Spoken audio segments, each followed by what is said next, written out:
Assalamualaikum warahmatullahi wabarakatuh. Semangat pagi, salam sehat semuanya. Anak-anakku yang saya sayangi, calon-calon generasi penerus bangsa ini. Perkenalkanlah, saya diberi nama oleh orang tua hanya sangat pendek sekali,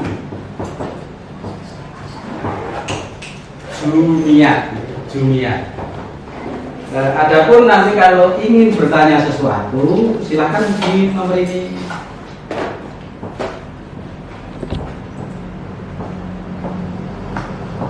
Nah, 08132913365, baik melalui WhatsApp maupun email. Sedangkan mata pelajaran yang saya ampu adalah mata pelajaran yang sangat menyenangkan, yaitu kimia. Kimia itu ada yang secara humoris mengatakan kita ingin menikmati indahnya alam. Jadi nanti sistem pengajarannya adalah S3, serius, santai, selesai. Anak-anak yang saya sayangi, calon-calon generasi penerus, kebanyakan orang itu mengatakan bahwa yang namanya kimia itu berhubungan dengan zat-zat yang berbahaya, mempunyai konotasi negatif. Padahal tidak demikian. Dalam kehidupan sehari-hari kita tidak akan lepas dengan zat-zat kimia. Contoh yang sederhana, setiap saat kalian menghirup udara, yang kita hirup itu bukan udara keseluruhan, karena udara itu terdiri dari nitrogen, oksigen, dan gas lain. Yang kita hirup adalah hanya oksigen. Di dalam tubuh kita digunakan untuk reaksi pembakaran bahan makanan. Sedangkan yang kita keluarkan itu gas karbon dioksida atau CO2, di SMP dikenal dengan gas asam arang. Sebetulnya gas asam arang itu kegunaannya juga sangat banyak. Misalnya dalam proses fotosintesis, di SMP juga sudah pernah reaksi fotosintesis dalam tumbuhan itu juga memerlukan karbon dioksida. Dalam kehidupan sehari-hari, CO2 dalam jumlah kecil itu digunakan untuk menambah rasa segar pada minuman. Misalnya minuman-minuman yang berkarbonatasi, banyak sekali ragamnya.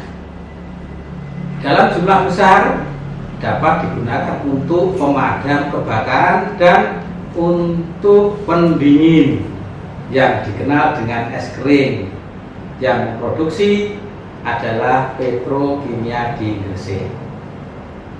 Anak-anakku sekalian, apa saja sebenarnya yang akan kita bahas dalam ilmu kimia itu? Nah, silakan lihat peta konsep berikut.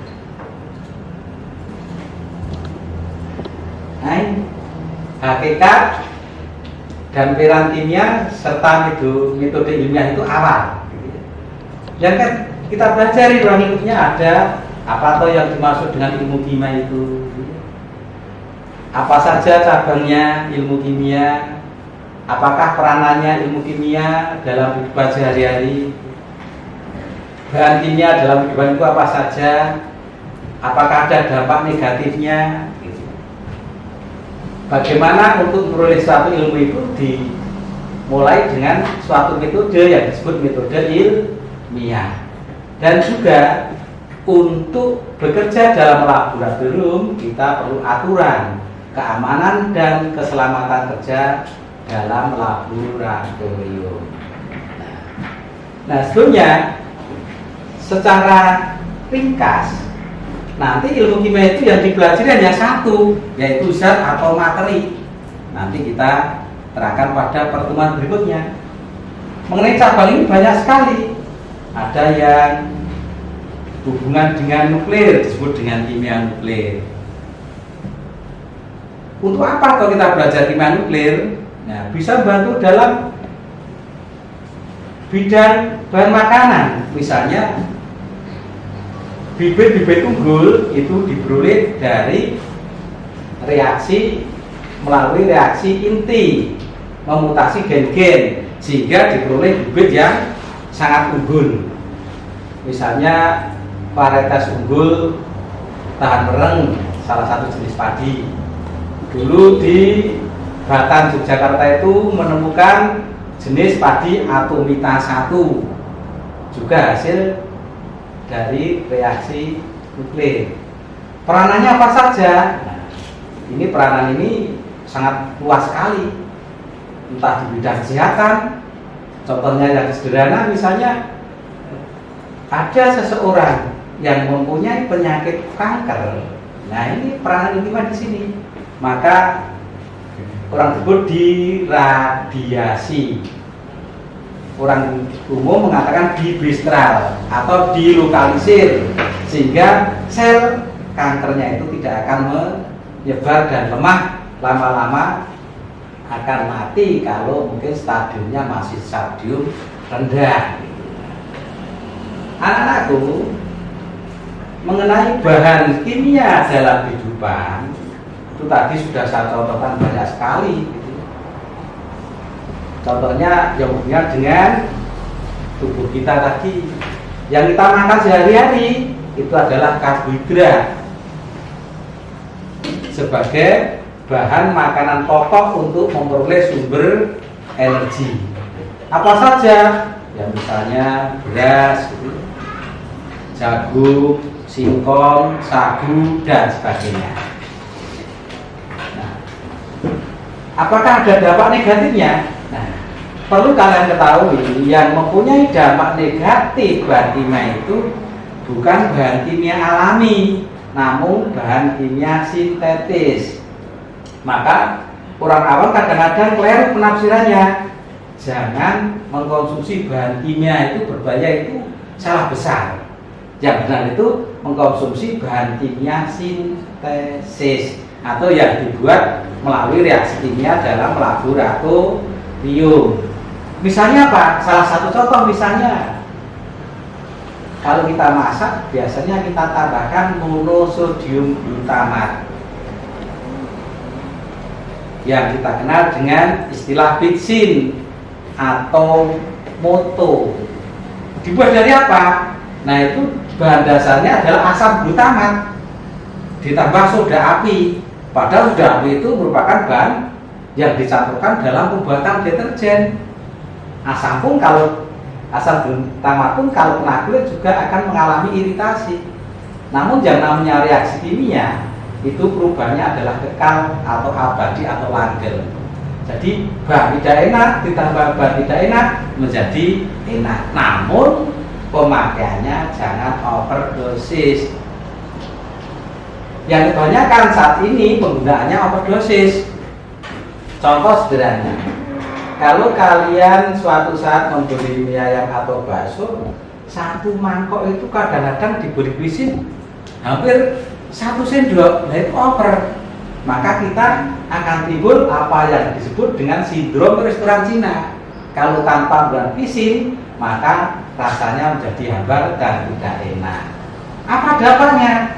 Nah, ini akan kelihatan dampak dalam jangka panjang. Kalau jangka pendek itu kira-kira kalau umurnya sudah 25 tahun ke atas, nanti di ruang-ruang sendi akan terasa tidak enak.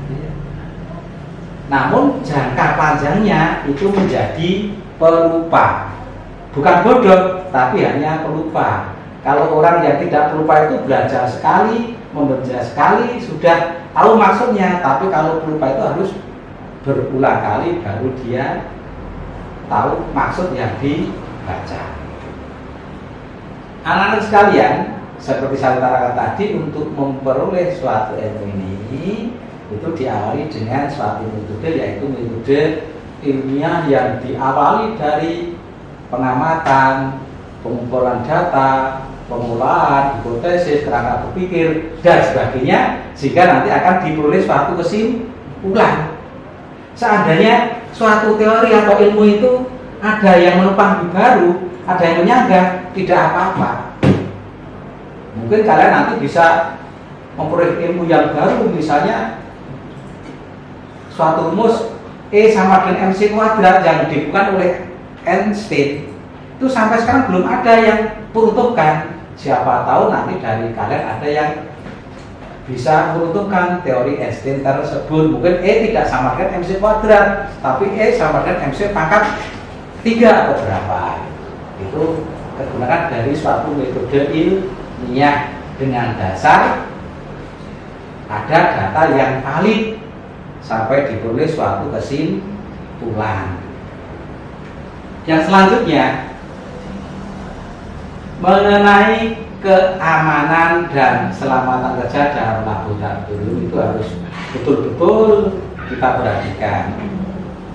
Beberapa hal misalnya bahwa di dalam laboratorium itu tidak boleh bersendau-gurau, tidak boleh makan dan sebagainya.